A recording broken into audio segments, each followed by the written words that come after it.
प्राण जब शरीर को ग्रहण करता है तब पंच तत्वों से निर्मित इस शरीर में चेतना का संचार होता है। शरीर जब भोजन ग्रहण करता है तब इस शरीर को शक्ति व ऊर्जा प्राप्त करती है। बुद्धि जब ज्ञान ग्रहण करती है तब इसको अपने जीवन का परम उद्देश्य प्राप्त होता है। उसी प्रकार जब जीव उन सभी कारणों का त्याग कर देता है जिसके कारण उसके अंदर अहंकार की उत्पत्ति होती है और इस बात को ग्रहण करता है कि इस सृष्टि के कण कण में परमेश्वर का वास है, तब उस जीव का कल्याण होता है। जन्म व मृत्यु के बंधन से मुक्त होकर वह जीव मोक्ष को प्राप्त होता है। सकारात्मक रूप से ग्रहण किया गया ज्ञान सदैव कल्याण का कारक होता है। इसलिए आप भी चंद्र ग्रहण को सकारात्मक रूप से समझें और इस अवसर का पूरा लाभ उठाएं। नमो नारायण मित्रों, मैं राहुलेश्वर और आप सभी देख रहे हैं भाग्य मंथन। मित्रों, सामान्यतः प्रतिवर्ष 3 चंद्र ग्रहण लगते ही हैं। चंद्र ग्रहण 3 प्रकार के होते हैं। पहला पूर्ण चंद्र ग्रहण, दूसरा आंशिक चंद्र ग्रहण और तीसरा उपछाया चंद्र ग्रहण। पूर्ण चंद्र ग्रहण के समय चंद्रमा के ऊपर पृथ्वी की उपछाया पड़ती है अर्थात शैडो, और सूर्य, चंद्रमा और पृथ्वी एक सीध में होते हैं। इस स्थिति को पूर्ण चंद्र ग्रहण कहा जाता है। दूसरी स्थिति में चंद्रमा के ऊपर पृथ्वी की कुछ छाया व धब्बे पड़ते हैं। इस स्थिति को आंशिक चंद्र ग्रहण कहा जाता है। और तीसरी स्थिति को उपछाया चंद्र ग्रहण कहा जाता है और इस स्थिति में चंद्रमा और सूर्य के बीच में पृथ्वी आ जाती है, जिसके कारण से 60 या 65% जो छाया होती है वही चंद्र के ऊपर पड़ती है और इस समय पे चंद्रमा, पृथ्वी और सूर्य यह एक सीध में भी नहीं होते। इस स्थिति को उपछाया चंद्र ग्रहण कहा जाता है। 5 जुलाई 2020 को जो चंद्र ग्रहण लगने जा रहा है वह भी एक उपछाया चंद्र ग्रहण होगा। 5 जुलाई को इस चंद्र ग्रहण की शुरुआत 8:37 से होगी और यह चंद्र ग्रहण 11:22 पर समाप्त होगा। इस चंद्र ग्रहण की कुल अवधि 43 मिनट 24 सेकंड की होगी। भारत व भारत के सीमावर्ती स्थानों पर यह चंद्र ग्रहण दिखाई नहीं देगा, इसलिए शास्त्रानुसार इसका सूतक काल भी भारत व भारत के सीमावर्ती स्थानों पर मान्य नहीं होगा। यह चंद्र ग्रहण अमेरिका, दक्षिण पश्चिम यूरोप और अफ्रीका के कुछ स्थानों पर दिखाई देगा, लेकिन उपछाया चंद्र ग्रहण होने की स्थिति में इसकी कुछ ज्यादा मान्यता नहीं होगी और धार्मिक दृष्टिकोण से इसका कोई ज्यादा प्रभाव भी नहीं होगा।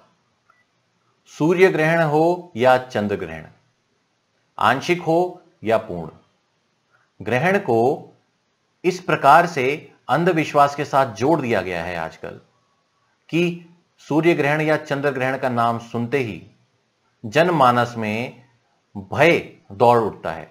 लोग सिहर उठते हैं, आतंकित हो उठते हैं कि पता नहीं क्या होगा और इसी आतंक के माहौल में अपना राशिफल ढूंढने लगते हैं कि मैं देखता हूं मेरी राशि में क्या होगा।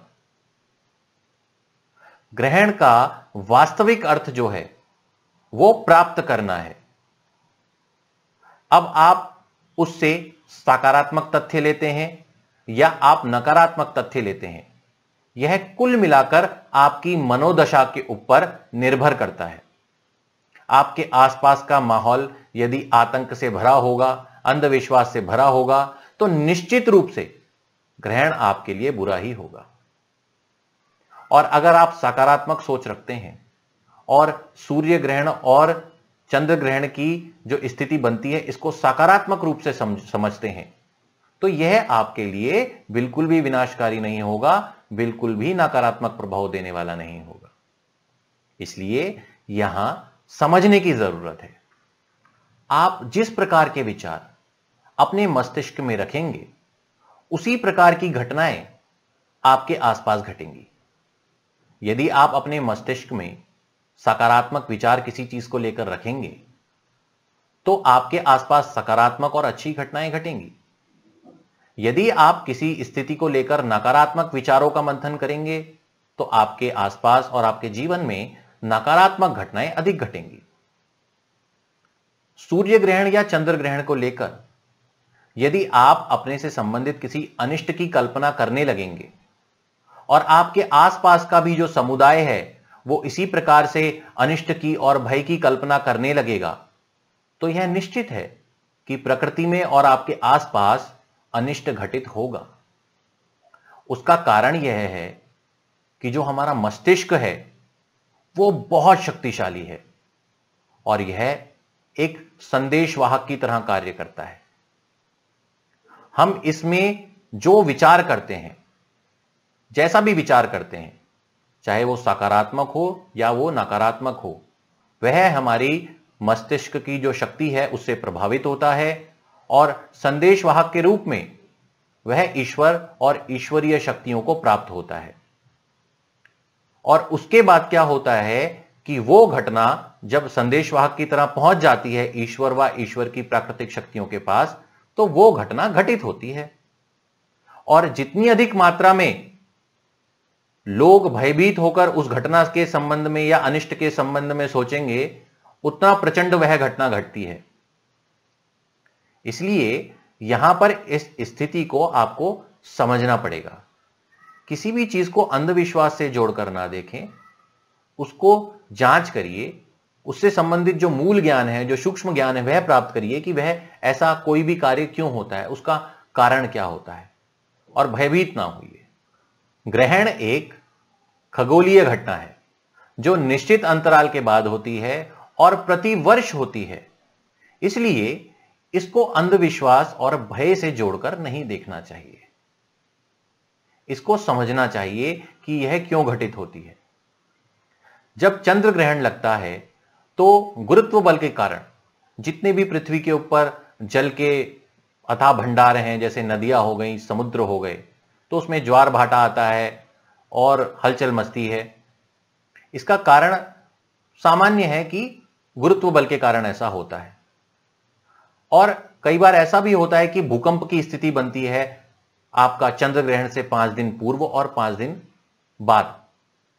ऐसा भी इसलिए होता है क्योंकि जल जो है, जिस प्रकार आपका नदियों और समुद्र का जल जो चंद्र बल के कारण उठता है और ज्वार भाटा आता है, उसी प्रकार पृथ्वी के गर्भ में भी जल है। और जब चंद्रमा बहुत ग्रहण के समय पे पृथ्वी के नजदीक आ जाता है, तो जो पृथ्वी के गर्भ में भी इधर उधर जल पड़ा है वो भी आकर्षित होता है गुरुत्व बल के कारण, और उस समय भूकंप की जो घटनाएं हैं, भूकंप आने का जो खतरा है वह बना रहता है। लेकिन इसको अंधविश्वास से जोड़कर नहीं देखना चाहिए, इस चीज को समझना चाहिए। और यहां पर जो प्रिकॉशंस आप ले सकते हैं, भूकंप आने की जो घटना को हम जहां से मतलब रोक सकते हैं, जहां से हम बचाव कर सकते हैं, वो अपनाने चाहिए। ना कि अंधविश्वास में पड़ जाना चाहिए कि सृष्टि खत्म हो जाएगी या प्रलय होगी और हम मर जाएंगे। इस प्रकार से नहीं सोचना चाहिए और भयभीत नहीं होना चाहिए। क्योंकि जिस प्रकार मैंने आपको बताया कि यदि आप भय में होकर किसी घटना के बारे में सोचेंगे दिन रात कि भाई ग्रहण आने वाला है, भूकंप आएगा, और दिन भर उसको सोचते रहेंगे, आप जैसे 50 लोग आपके चारों तरफ के और सोचेंगे, तो फिर क्या होगा? वो जो मैसेंजर है हमारा मस्तिष्क, वो मैसेज भेजता रहेगा प्रकृति को कि भाई भूकंप क्यों नहीं आ रहा, भूकंप क्यों नहीं आ रहा। एक प्रकार से आप प्रार्थना कर रहे हैं, नकारात्मक प्रार्थना कर रहे हैं कि भैया भूकंप क्यों नहीं आ रहा, ग्रहण है और फला फला जगह पे बताया था भूकंप आएगा, भूकंप क्यों नहीं आ रहा। तो भूकंप फिर आएगा, क्योंकि सृष्टि को आप निरंतर प्रार्थना कर रहे हैं, एक तरीके से नकारात्मक प्रार्थना कि भूकंप क्यों नहीं आ रहा, तो भाई भूकंप आ जाता है फिर। इसलिए इस स्थिति को समझें कि भूकंप क्यों आता है। आइए अब चंद्र ग्रहण के कारण द्वादश राशियों पे क्या प्रभाव पड़ेगा, इस चीज का विवेचन करेंगे। यहां मैं आपको शास्त्र का मत तो बताऊंगा ही, और साथ में अपने द्वारा किया गया विश्लेषण भी बताऊंगा, क्योंकि शास्त्र में जो चीज लिखी है उसके ऊपर हमें देश परिस्थिति काल, जैसे कि अभी कलयुग चल रहा है, उसके नियम को भी लगाना पड़ेगा। और चंद्र ग्रहण जब लग रहा है उस समय ग्रह गोचर क्या है उसको भी अप्लाई करना पड़ेगा, तभी हम चंद्र ग्रहण के जो वास्तविक फलित को है वो जान पाएंगे, जो कि राशि के ऊपर निकलता है। तो यहां पर जब मैं आपको फलित बताऊंगा तो पहले शास्त्रफल बताऊंगा और उसके बाद मेरा विश्लेषण जो मैंने करा है वो आपको बताऊंगा, जिससे कि आपको अच्छे से समझ आ पाए कि चंद्र ग्रहण के कारण आपके ऊपर क्या प्रभाव पड़ने वाले। मेष राशि, पहले जानेंगे शास्त्र वचन। मेष राशि की चंद्र कुंडली के हिसाब से नवम भाव, जो कि भाग्य भाव भी है, आपके इस स्थान पर जो कि है चंद्र ग्रहण लगने वाला है, उपछाया चंद्र ग्रहण। इस स्थान पर चंद्र ग्रहण जब लगता है तो शास्त्र कहता है कि मानहानि होने के योग बनेंगे, मानसिक कष्ट होने के योग बनेंगे, धन हानि होने के योग लगेंगे और कहीं ना कहीं आप कष्ट में रहेंगे। लेकिन मेरा विश्लेषण यह कहता है कि जो ये आपका चंद्र ग्रहण लगने वाला है मेष राशि की चंद्र कुंडली के हिसाब से, वह नवम भाव में लगेगा, जहां पर चंद्र केतु विराजमान है और यहां पर बृहस्पति भी विराजमान है, जो कि ग्रहण लगने वाली राशि के स्वामी हैं और चंद्रमा के अतिमित्र हैं। ऐसी स्थिति में जो आपका ग्रहण का प्रभाव है वह वैसे ही क्षीण हो जाता है। यह ग्रहण वैसे भी कमजोर है क्योंकि उपछाया चंद्र ग्रहण है और ग्रहण की जो स्थिति है वहां पर बृहस्पति पहले से विराजमान है। इसलिए यह जो नकारात्मक फल शास्त्र में लिखा है वह आपको बहुत ही न्यून मिलेगा, मतलब ना के बराबर मिलेगा। तो इसीलिए परेशान होने की बिल्कुल जरूरत नहीं है मेष राशि वालों को। अब बात करेंगे वृषभ राशि के बारे में। शास्त्र वचन यह है कि आपकी जो चंद्र कुंडली है उसके अष्टम भाव में चंद्र ग्रहण लगने जा रहा है। ऐसी स्थिति में कहा जाता है कि रोग बढ़ेंगे शरीर में। अगर आप पहले से रोगी हैं तो वह रोग बढ़ेगा, अगर आप रोगी नहीं हैं तो कोई रोग लगने के योग बनते हैं और मानसिक कष्ट बहुत ज्यादा रहेगा और कॉन्फिडेंस का जो लेवल है वो कम रहेगा। अब यहां पर मेरा मत यह कहता है कि कुछ छोटी मोटी नकारात्मक जो स्थितियां हैं वो बनेंगी, लेकिन परिवार का कोई बड़ा बुजुर्ग, कोई बड़ा व्यक्ति इस समय आपके लिए बहुत सहयोगी होगा और उसके मार्गदर्शन के कारण रोग क्या आपकी समस्याएं भी कटेंगी। इसीलिए इस समय आपके लिए यह जरूरी है कि परिवार के जो बड़े बूढ़े हैं उनके साथ रहिए, उनकी बातें सुनिए और उनका जो मार्गदर्शन है उसे मानिए। तो आपके लिए यह चंद्र ग्रहण बिल्कुल भी नकारात्मक फल देने वाला साबित नहीं होगा। अब बात करेंगे द्वादश राशियों में से मिथुन राशि की, जो कि तीसरे नंबर पे आती है। आपकी चंद्र कुंडली के हिसाब से चंद्र ग्रहण सप्तम भाव में लगने वाला है और इसके लिए शास्त्र वचन यह है कि जीवन साथी से विवाद हो सकता है, जीवन साथी को कोई रोग लग सकता है, जीवन साथी कुछ असहज महसूस कर सकता है, जीवन साथी के व्यवहार में परिवर्तन आ सकता है और आपके साथ कोई दुर्घटना भी घट सकती है जो वाहन से संबंधित हो। मेरा मत यहां यह कहता है कि ये जो समय है आपके लिए वैसे तो थोड़ा बहुत नकारात्मक है, क्योंकि अभी पीछे 21 जून को सूर्य ग्रहण भी लगा है मिथुन राशि में, तो कुछ तो उसका भी प्रभाव रहेगा। लेकिन चंद्र ग्रहण की अगर दृष्टिकोण से देखें तो चंद्र ग्रहण के दृष्टिकोण से ज्यादा आपके लिए कुछ खराब नहीं है, क्योंकि 30 तारीख के बाद जो बृहस्पति का गोचर हुआ है धनु राशि में, वो जो सूर्य ग्रहण लगा है उसके भी प्रभाव को क्षीण करेगा और जो ये चंद्र ग्रहण लग रहा है वैसे ही ये उपछाया चंद्र ग्रहण है और क्योंकि बृहस्पति यहां स्थित है इसलिए नकारात्मक प्रभाव नहीं मिलेगा। बल्कि मेरा यहां पर कहना है आपको कि आपको इस चंद्र ग्रहण के बाद धन की प्राप्ति हो सकती है। इस समय आपको धन की प्राप्ति अचानक से हो सकती है, तो इसीलिए बिल्कुल भी आतंकित होने की आवश्यकता नहीं है। अब बात करेंगे कर्क राशि की। आपकी चंद्र कुंडली के हिसाब से चंद्र ग्रहण आपके छठे भाव पे लगेगा, जो कि रोग, ऋण और शत्रुओं का भाव है। शास्त्र यह कहता है कि अगर किसी राशि के छठे भाव में ग्रहण घटता है तो उसके जो है शत्रुओं का नाश हो जाता है, ऋण संबंधी अगर कोई समस्या होती है तो उसका भी समाधान हो जाता है, और शरीर की जो रोग प्रतिरोधक क्षमता होती है उसमें वृद्धि होती है। और मेरा भी यहां यह मानना है कि यह जो फलित है बिल्कुल सटीक बैठता है, और जो शास्त्र कह रहा है यहां पर वो यहां पर आपके लिए बिल्कुल सही बैठेगा। आपकी जो रोग प्रतिरोधक क्षमता है वो इस समय पर बढ़ेगी। आपके अगर कोई शत्रु हैं या कोई कोर्ट कचहरी चल रही है तो उसमें भी आपको राहत मिलेगी, और ऋण संबंधी समस्या में भी आपको राहत मिलेगी। या तो आपका कोई सहायक, कोई मित्र या परिवार का कोई व्यक्ति सहायता करेगा और आपका ऋण उतारने में सहयोगी साबित होगा। तो इसीलिए इस चंद्र ग्रहण के समय आपको बिल्कुल भी परेशान होने की जरूरत नहीं है।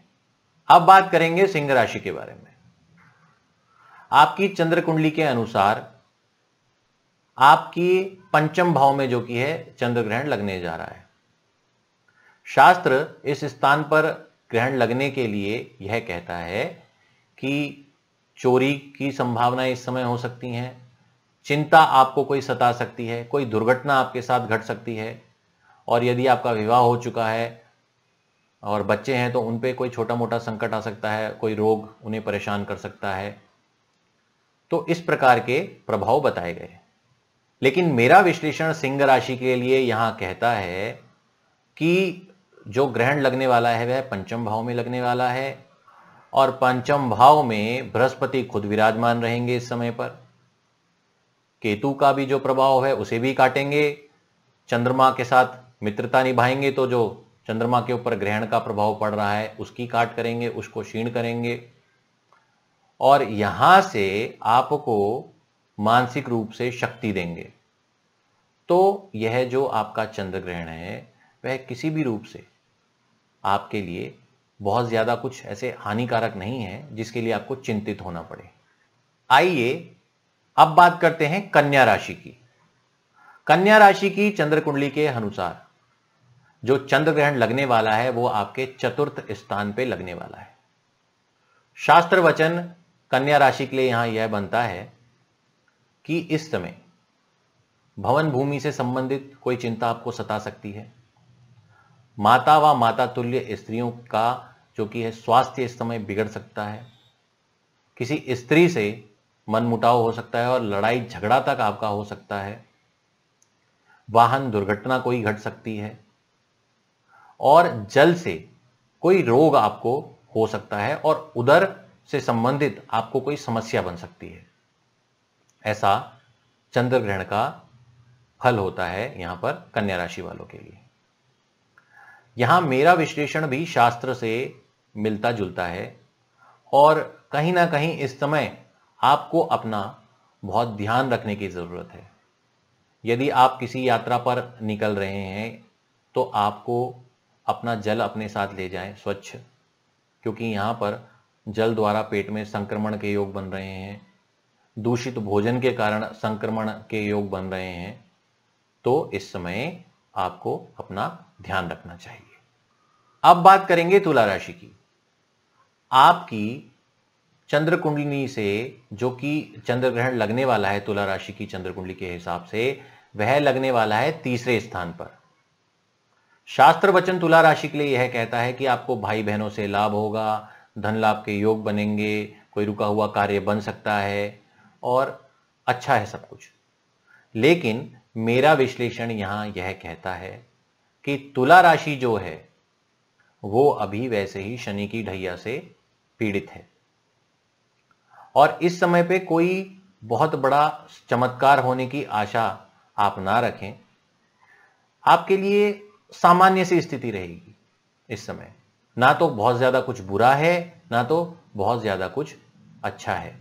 आपको अगर कोई कार्य करना है तो आप वो बहुत सोच विचार के करें, और इस सोच के साथ ना करें कि भाई मेरा तो तृतीय भाव में ग्रहण लगा है और फला फला शास्त्र के अंदर यह लिखा है कि बहुत अच्छा होगा। तो इस चीज को अपने साथ जोड़ के कोई भी कार्य ना करें तो आपके लिए अच्छा रहेगा। अब बात करेंगे वृश्चिक राशि के बारे में। वृश्चिक राशि की चंद्र कुंडली के हिसाब से जो चंद्र ग्रहण लगने वाला है 5 जुलाई को, वह आपके द्वितीय स्थान पर लगेगा। द्वितीय स्थान पर ग्रहण जो लगता है उसका शास्त्र वर्णन करता है कि आपके धन का नाश हो सकता है, धनहानि हो सकती है, संचित जो धन है या आभूषण है उनकी हानि हो सकती है आपको, और नेत्र विकार हो सकता है, कोई दुर्घटना घट सकती है। इस प्रकार का वर्णन किया गया है शास्त्र में। लेकिन मेरा विश्लेषण यह कहता है यहां पर कि बहुत ज्यादा नकारात्मक यहां पर फल नहीं मिलने वाले आपको, क्योंकि मैंने जैसे पहले भी बता दिया है अन्य राशियों में कि बृहस्पति की जो स्थिति है वो वहां पर सहायक सिद्ध होगी कुल मिलाकर। और जो आपकी वृश्चिक राशि है वो उसका जो स्वामित्व है वह मंगल को प्राप्त है और वह बृहस्पति की अति मित्र है, तो यहां पर उसका फल भी आपको मिलेगा और बहुत ज्यादा नकारात्मक फल यहां नहीं मिलेंगे। इसलिए निश्चिंत रहें और ज्यादा परेशान ना हो। आइए अब बात करते हैं धनु राशि की। आपकी जो चंद्र कुंडली है उसके प्रथम भाव में ही जो है ग्रहण लगने वाला है। कई जगह पर यह चर्चा भी करी जा रही है कि भाई ऐसा बताया भी जाता है कि जब चंद्र ग्रहण लगता है, किसी जो आपका जन्म नक्षत्र है उसके ऊपर ग्रहण लग जाए या फिर जन्म राशि के ऊपर ग्रहण लग जाए तो बहुत ही नकारात्मक स्थिति होती है, यहां तक मृत्यु तक के जो हैं योग बन जाते हैं, बड़ी दुर्घटना हो जाती है या कोई बड़ा ऐसा कार्य हो जाता है जिससे कि आपको मृत्यु तुल्य कष्ट मिलता है। ऐसा शास्त्र कहता है जब किसी राशि के ऊपर सूर्य या चंद्र ग्रहण लगता है। लेकिन मेरा मत यहां पर बिल्कुल इस समय विपरीत है, क्योंकि हमें यहां पर अन्य चीजों को भी देखना पड़ेगा। धनु राशि के ऊपर आपका जो है चंद्र ग्रहण लग रहा है, लेकिन यहां पर बृहस्पति पहले से विराजमान है रक्षा के लिए। आपका जो इष्ट है, आप जिनका पूजन करते हैं, आपका परिवार जिनका पूजन करता है जिस शक्ति की, वो इस समय साक्षात आपका बचाव करने के लिए खड़े हैं आपके साथ। केतु बृहस्पति के मित्र हैं, अधीन एक तरीके से, उनकी बात अच्छे तरीके से मतलब मानते हैं, ऐसा शास्त्र कहता है। और चंद्रमा बृहस्पति के अति मित्र हैं। तो दोनों ही स्थितियों में देखा जाए तो ऐसा कुछ नहीं होने वाला, और जीवन मृत्यु की कोई ऐसी बात नहीं है कि भैया आपकी राशि के ऊपर अगर ग्रहण लग गया तो मृत्यु योग बन रहा है, और यदि आपने कहीं पे ये पढ़ लिया है, किसी जगह पे लिखा हुआ आ रहा है, तो उससे बिल्कुल निश्चिंत रहिए, ऐसा कुछ नहीं होने वाला है। हाँ, लेकिन थोड़ा बहुत आपको जो धन संबंधी परेशानी इस समय हो सकती है, यदि आपने किसी को वादा करा है धन देने का, तो वो आप निभाने में, उसको पूरा करने में आपको संकट आ सकता है, आपको दिक्कतें आ सकती हैं। और आपका कोई खर्चा है बड़ा और आपको किसी बोली गई तिथि पर वो देना है, तो उसको पूरा करने में हो सकता है आगे पीछे हो सकता है आपको समस्या आ सकती है, तो इसकी व्यवस्था करिए। बाकी दूसरा जो है आपका जो खराब योग बन रहा है उससे निश्चिंत रहिए। आइए अब बात करते हैं मकर राशि की। मकर राशि की चंद्र कुंडली के अनुसार आपके द्वादश स्थान पर चंद्र ग्रहण लगने वाला है।